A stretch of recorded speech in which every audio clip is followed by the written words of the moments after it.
विलायत न्यूज़ में आपका खैर मकदम है। सऊदी वलीअहद की दो टूक, ईरान के पास जौहरी हथियार हो तो हमारे पास होना भी ज़रूरी।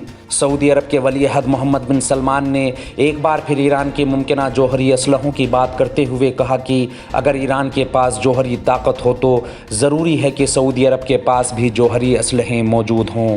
अमेरिका की फॉक्स न्यूज़ के साथ बातचीत करते हुए सऊदी वलीअहद ने कहा कि हम हर गुज़रते दिन के साथ इसराइल के साथ मुआहदे के करीब हो रहे हैं। अपने इंटरव्यू के दूसरे हिस्से में ईरान के जौहरी प्रोग्राम के बारे में बात करते हुए सऊदी वलीअहद ने कहा कि अगर ईरान जौहरी हथियार हासिल कर लेता है तो सऊदी अरब को भी जौहरी हथियार हासिल करना होंगे।